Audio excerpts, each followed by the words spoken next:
Hey, everybody. Okay, so I'm here at TBW. I'm very excited. My name is Meaghan FitzGerald. I am a DevRel engineer at Avalanche. I work very closely with our platform engineers.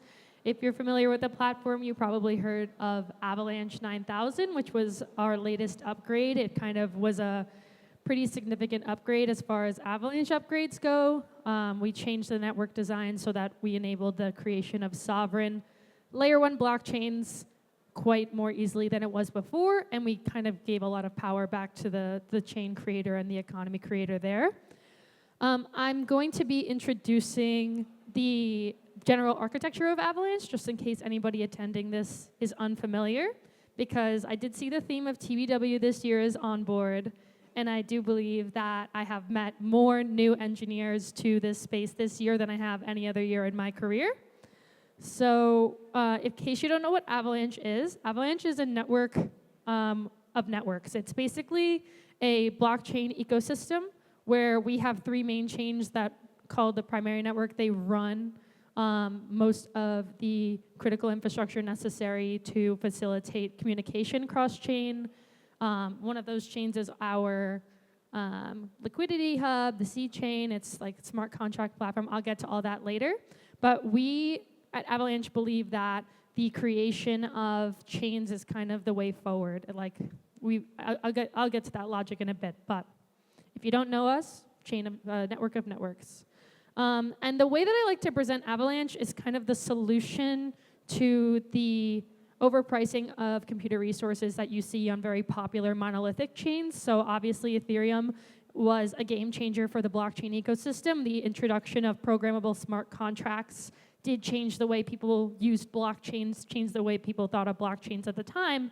But ever since its popularity began and exploded around the end of 2022, which was the merge, it kind of reached its max capacity as to how much compute could be done by the blockchain itself. And you can see that because the line up there is pretty flat. The resources available on the Ethereum blockchain kind of met its cap, and that's when you saw the price of transaction fees and the price to use Ethereum go up pretty exponentially because people still wanted to use the block space on Ethereum, but they were competing with everybody else who also wanted to use it.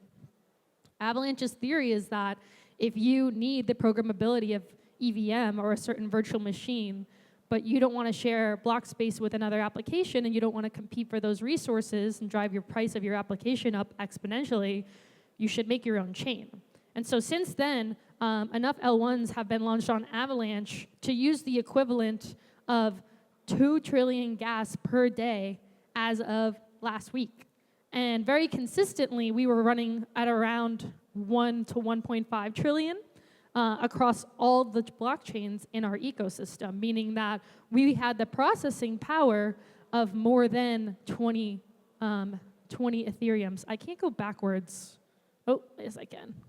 Yeah, so here the gas cap you can see is around 110 billion gas. On Avalanche, there's no cap because you can just create a new blockchain to run your application and natively interoperate with all of those blockchains. So this is possible because you can just take basically a copy of the EVM or of any virtual machine. You could take a copy of the Solana virtual machine. You could take a copy of Move VM if that's what you prefer to program on, and you can launch it as an Avalanche L1. And all that block space, all those resources, all the compute available from that blockchain are exclusive to you and the applications that you deploy in that blockchain.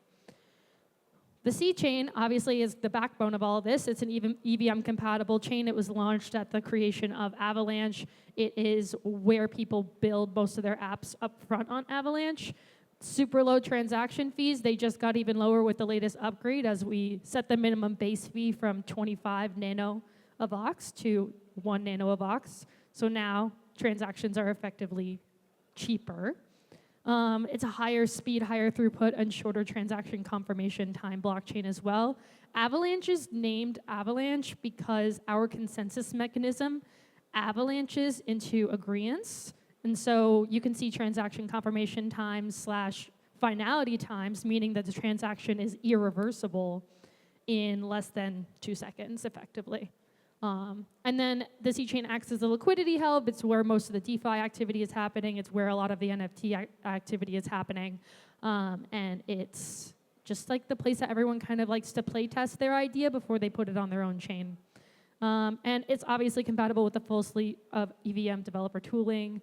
If you're familiar with Solidity, anything you've deployed on any other EVM chain can be deployed on the C chain. But yeah, so we recently had this huge network upgrade, and people were like, this is amazing. You're going to be able to make an L1 for way cheaper than before. Wow, wow, wow. But like Avalanche has kind of always been passionate about building a multi-chain ecosystem. It's been part of the vision from the beginning. We never believed that rolling down to another chain would ever benefit you, as you have to kind of prepare for unseen change in price of resourcing just from a computer and networking perspective. So we know that monolithic chains have efficiencies. We know that they have a cap in how much they can actually achieve. Different networks have different needs. There are some people who don't use Solidity because they have known weaknesses. Solidity smart contracts have a cap as to the size that they can be, meaning you can only program so many functions into one smart contract. So there are people who prefer other smart contracting languages because it gives them more capabilities. And then there are people who build Solidity smart contracts because it works for them, it's what they know, and they don't necessarily need anything more powerful than that. We believe blockchains should be built for the application. You shouldn't be changing the functionality of your smart application because the platform that you build it on does not support the features and functionalities that you envision in your application. This purpose-built layer 1 blockchain should be designed from a consensus perspective, from the execution, the virtual machine that you want to use, data availability and storage. What are you actually doing with that data? Is it being held on the chain? Is it being held off-chain? Just depending, again, on application and functionality purposes. And then where is transaction settlement happening? Who is allowed to order transactions in a block, et cetera, et cetera. We've always been passionate about networks also being completely sovereign. Sovereignty basically just means, does the network get to decide who participates? Does some centralized party get to decide who participates? Sovereignty means that the network creator decides who can validate their network and how they're rewarded, which virtual machine to use, who can deploy smart contracts, who can broadcast transactions. And it's because we've decoupled the app layer, the execution layer, and the consensus layer. Now, how do they decide who can deploy smart contracts? This functionality primarily is for our institutional partners. Avalanche has a lot of banks that are testing applications on us on their own private blockchains. There are a lot of fiduciary institutions in the United States that are not comfortable putting applications on public and decentralized infrastructure because the laws are still pretty muddy.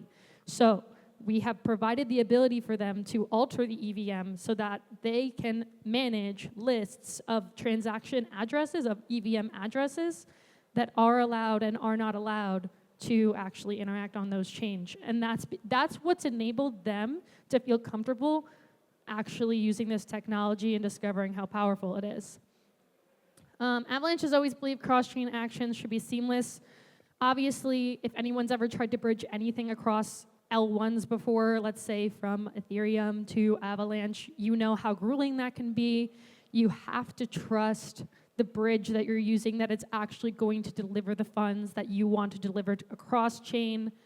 And you might do this for multiple reasons.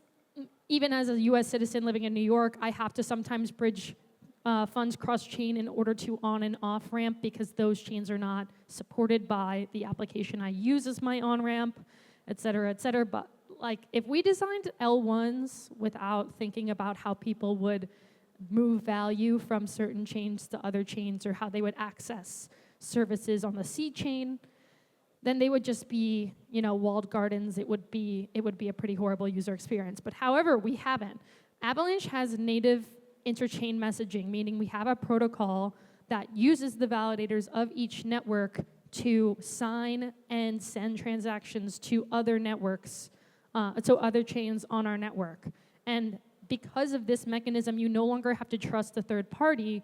You just have to trust that the chain you're interacting with and all of its validators are not acting in Byzantium, that they're actually doing what they're saying that they're doing. And it removes that third party third-party reliance, basically. Avalanche interchain token transfer was built on top of interchain messaging. The token transfer essentially takes what ICM does on a validator level and brings it up to the EVM. Token transfer is a Solidity interface for EVM to EVM actions, meaning that we've already written the smart contract functions you need to implement in your app to communicate with other smart contracts on the C chain and on any other L1. And then Avalanche ICM is actually what makes the sovereignty possible. When you launch a chain on Avalanche, whether it's proof of authority, proof of stake, proof of NFT ownership, whatever you want, because you can design that, ICM is what the validators of your network will use in order to tell the P-chain, hey, this validator just came and fulfilled the requirements for validation. We want to add it. It actually needs to communicate with Avalanche's P-chain so that it can add this validator, and that validator can be rewarded for validating. And this is because in this, like in the P-chain transactions where someone requests to become a validator of an Avalanche L1, the Avalanche warp message must be valid. So it actually has to provide a signature from all of the validators in that chain that says, yes, we do want to add this party to our set of validators. And of course, Avalanche's namesake, our quick finality, ensures that all transactions throughout the network are pretty much irreversible instantaneously. But the network just went through a very big upgrade, and I'm just going to go through this pretty quickly, but how have we made it easier? There used to be a pretty big economic barrier for applications wanting to create subnets, and anybody who's developed last year in our hackathon knows this, though it's not evident on Fuji. If you want to run your own subnet on Avalanche, each of the validators has to stake 2,000 AVAX. When AVAX was 5 cents or whatever, like that was fine, but it's clearly not fine anymore. It was too expensive. And if I want to run my own independent network, or I want to create a proof of stake independent network, requiring that everybody stake like $80,000 or whatever is really not going to make people want to validate my chain. And I'm never going to be able to reward my validators enough to offset that cost. So also for you like cloud compute nerds, the primary network has quite a lot of state. It's not a crazy amount, but it is a significant enough amount to make your cloud costs, like on AWS or on Google Cloud or whatever cloud provider you want to use, enough to be too expensive to run an independent chain. We've pretty much removed all of that. You no longer have to stake the primary network, nor do you need to validate any of the chains. You just need to sync the latest block of the P-chain, because again, the P-chain is what keeps track of the validators of each L1, and it's what allows L1s to communicate with each other. But it's basically completely taken away all of the cloud compute, cloud storage requirements, as well as that really big economic barrier of the 2,000 AVAX stake. You now will just pay a monthly fee of around 1 AVAX. It's 1.33, and it's drastically reduced the cost to run an L1. So now anyone can launch a purpose-built chain with near-instant finality, native interoperability, complete sovereignty and control and customizability on every layer of their blockchain, and with inexpensive and predictable cost. Again, because you're running your own independent network, you're not reliant on any other network for security or for DA or for whatever. Like, you don't have to worry about that network's resources also becoming very expensive and affecting the price of your own flooding into yours. You are independent. If any chain in Avalanche stops running for whatever reason, your chain will continue to run as long as your validators are also behaving the way that they should. So we've made it really easy for you to play around and test this. If you're a hacker in the room or you're just interested in getting your hands wet, the CLI that we maintain on the platform engineering team has one command for deploying chain. It's just Avalanche blockchain deploy. You pick a name, you pick your virtual machine. If you want to use the EVM, we have one of those. If you want to use a custom VM, we have the Hyper SDK, which is an SDK for creating custom virtual machines. If you're that goated, I highly recommend trying it out. You pick what kind of network architecture you want. if you're a private institution that doesn't want anybody to participate who isn't already an approved party, proof of authority. If you want to run a chain where anybody can come and validate proof of stake, or completely custom network logic. Test it on a network on your computer, a simulated network on your computer, test it on our testnet, or put it right on mainnet. And that's really it. So this has been my presentation. I think that, I tried to keep it high level. I tried to talk about why I love Avalanche, why I think that our network's architecture truly is sustainable. It is prepared for ecosystems and applications with millions of users, maybe even billions of users. It's pretty evident if you've seen us in the news. We've had a couple of AAA games launch on Avalanche this year. Off the Grid, MapleStory Universe has its own chain in our ecosystem and has been very successful. But yeah. And finally, we actually launched with our network upgrade a grants program where if you design and build an application on Avalanche and then launch it on mainnet once the Etna upgrade goes live, you can be eligible for up to $40 million in grant rewards.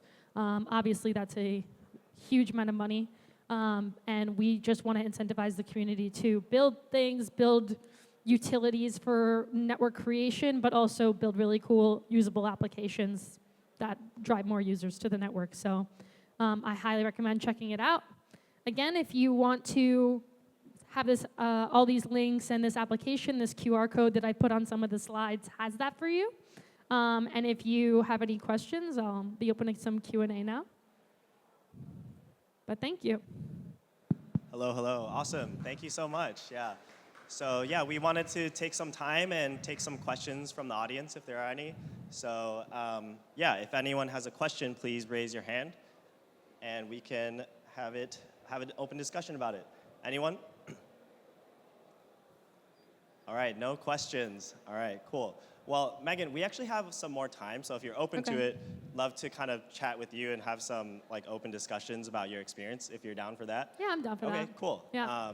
So yeah, I understand that you focus on developer relations engineering. So I guess I work on product at Orca.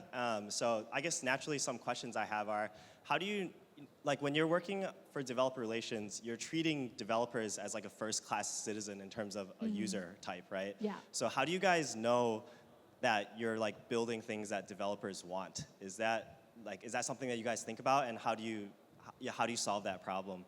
Yeah, so just for some context, my personal involvement in developer relations engineering at Avalabs is specifically for our platform engineering team. So my user that I'm thinking of is network creator. So a great indication of whether or not people are actively creating networks or desiring to create networks is from Fuji, from our testnet. We have a lot of really awesome open source tools that were just created by some devs in our community.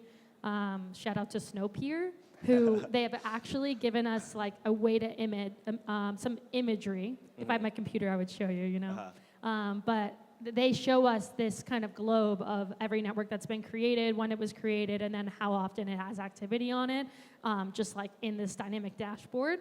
So I think that's a pretty clear indicator of whether or not this is a desirable product. Now, we have very vocal community members as well in Avalanche, and we have, in the past year, instated a new kind of community proposal platform called Avalanche Community Proposals.